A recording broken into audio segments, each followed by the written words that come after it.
Assalamualaikum warahmatullahi wabarakatuh. Pada video kali ini kita akan belajar bersama materi bilangan bulat yang merupakan materi matematika kelas 7 semester ganjil. Jangan lupa siapkan buku catatan kalian ya.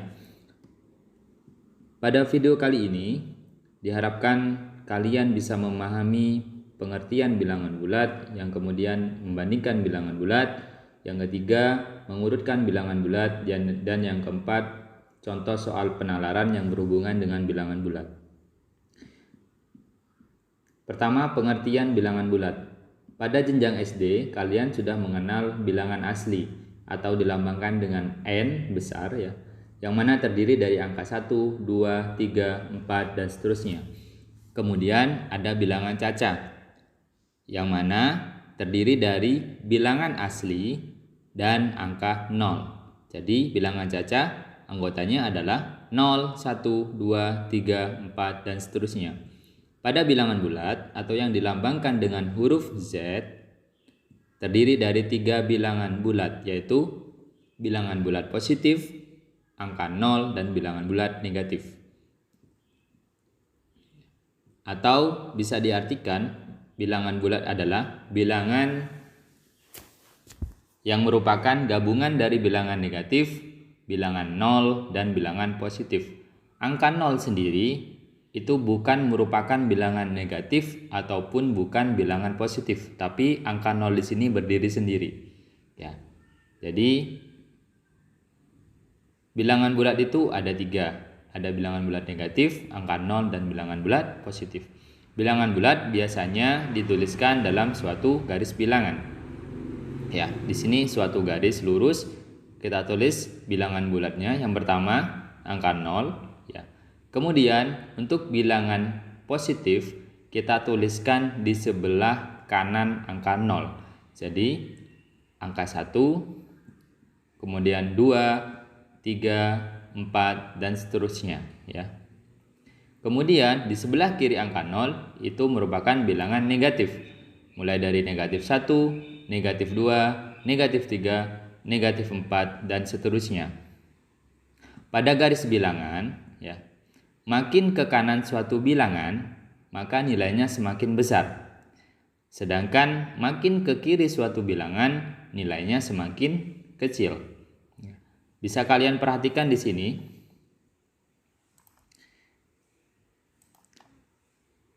angka 1 dan angka 4 ya.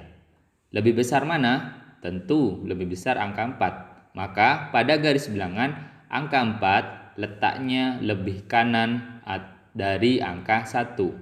Jadi di sini angka 1 karena lebih kecil berada di sebelah kiri angka 4. Begitupun juga dengan yang bilangan negatif. Misalkan di sini antara negatif 1 dengan angka 1. Karena negatif 1 terletak sebelah kiri angka 1, maka negatif 1 lebih kecil daripada angka 1 ya. Pada intinya, semakin ke kanan bilangannya semakin besar, semakin ke kiri bilangannya semakin kecil. Contoh, Pak Alvin punya soal seperti ini. Manakah yang lebih besar nilainya antara angka 1 dan negatif 2? Coba kita perhatikan angka 1 dan kemudian angka negatif 2. Ya. Angka 1 terletak lebih kanan daripada negatif 2 pada garis bilangan. Maka di sini yang lebih besar adalah angka 1. Meskipun ya, secara sekilas antara 1 dan 2 itu lebih besar angka 2. Tetapi di sini ada tanda negatif ya. Jadi negatif 2. Ya. Pada garis bilangan tentu posisinya itu lebih kiri daripada angka 1, sehingga yang lebih besar adalah angka 1. Oke, sampai di sini mudah-mudahan kalian bisa paham ya cara menentukan posisi bilangan bulat pada garis bilangan. Kemudian untuk memahamkan kalian tentang cara membandingkan bilangan bulat, Bapak Alvin kasih contoh beberapa soal ya.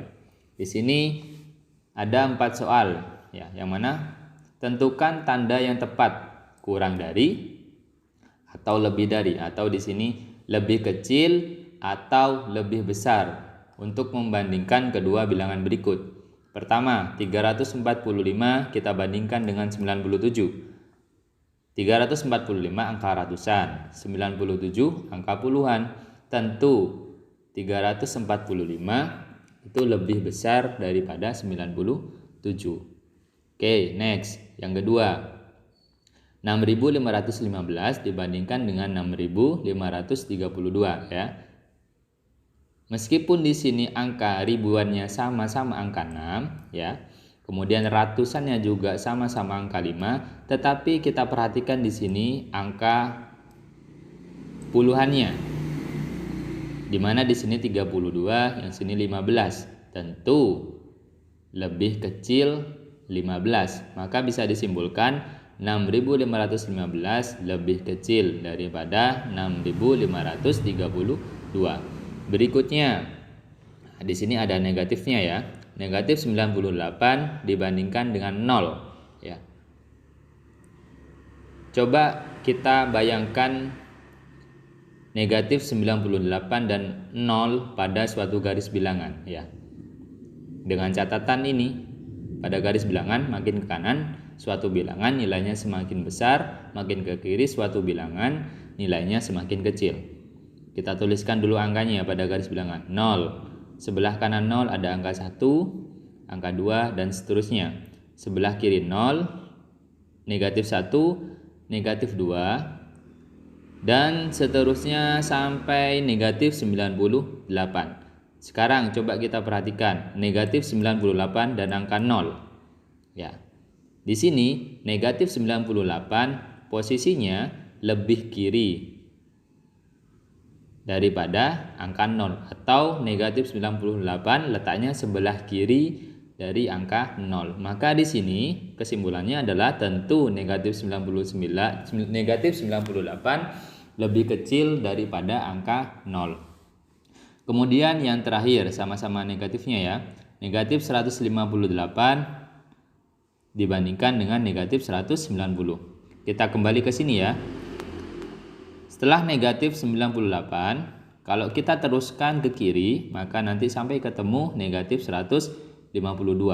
Kemudian kita teruskan lagi ke kiri, nah, sehingga pasti ketemu dengan negatif 190. Dari sini kita coba bandingkan ya. Negatif 152 terletak sebelah kanan dari negatif 190. Maka kesimpulannya negatif 152 lebih besar daripada negatif 190. Oke ya, sampai di sini mudah-mudahan kalian paham cara membandingkan bilangan bulat. Berikutnya mengurutkan suatu bilangan bulat. Di sini ada beberapa bilangan bulat, ada 15, negatif 9, 0, 2, negatif 3 dan negatif 2. Di sini angkanya tidak berurut ya. Ya. Pertanyaannya adalah kita urutkan angka-angka ini dari yang terkecil ke terbesar ya. Coba kita bayangkan angka-angka ini pada suatu garis bilangan. Ya, cara menyelesaikannya seperti itu ya, triksnya. Yang pertama kita tuliskan angka 0. Sebelah kanan angka 0 ada angka 1. Kemudian 2 dan seterusnya sampai nanti angka 15 ya. Kemudian sebelah angka 0 negatif 1, negatif 2, sebelah kirinya lagi negatif 3. Sampai nanti kalau diteruskan negatif 9. Nah, sekarang coba kita lihat posisi-posisi angka ini pada garis bilangan kan. Sudah bisa disimpulkan kan?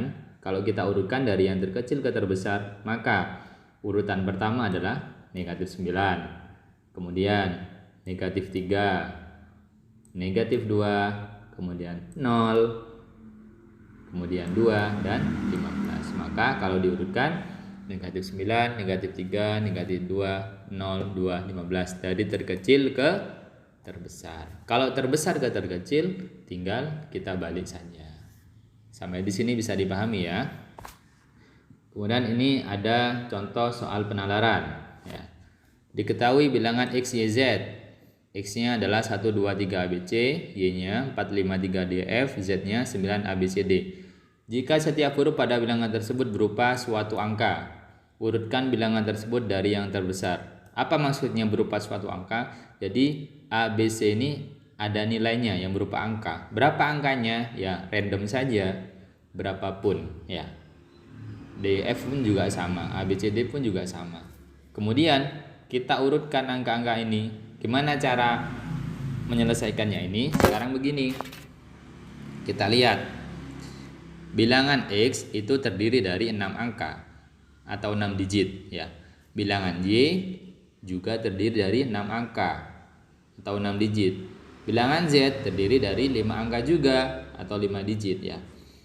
Nah, tentu bilangan Z itu adalah bilangan yang terkecil karena dia hanya terdiri dari 5 angka, sedangkan Y dan X terdiri dari 6 angka.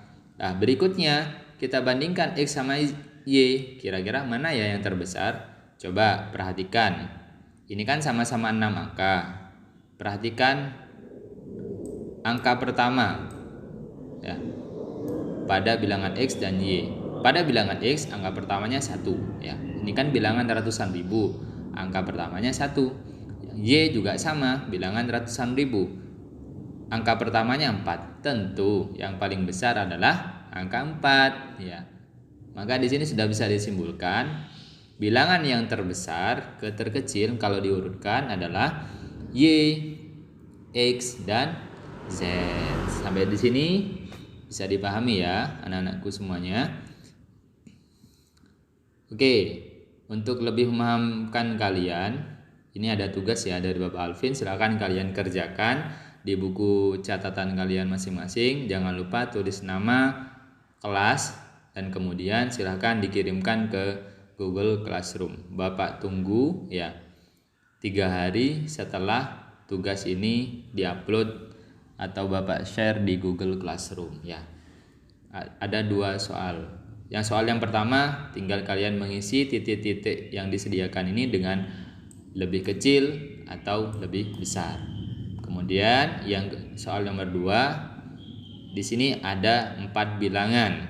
Mulai dari 1, 2, 3 ABC, yang kedua negatif 4, 5 BCDE dan seterusnya. Kemudian kalian bandingkan bilangan-bilangan ini dari yang terbesar ke yang terkecil. Kalian urutkan dari yang terbesar ke yang terkecil. Terima kasih anak-anak, tetap semangat, jaga kesehatan, semoga senantiasa diberikan manfaat, keberkahan dalam setiap aktivitas kita, utamanya kegiatan pembelajaran kita setiap harinya. Terima kasih, sampai berjumpa kembali di video pembelajaran berikutnya.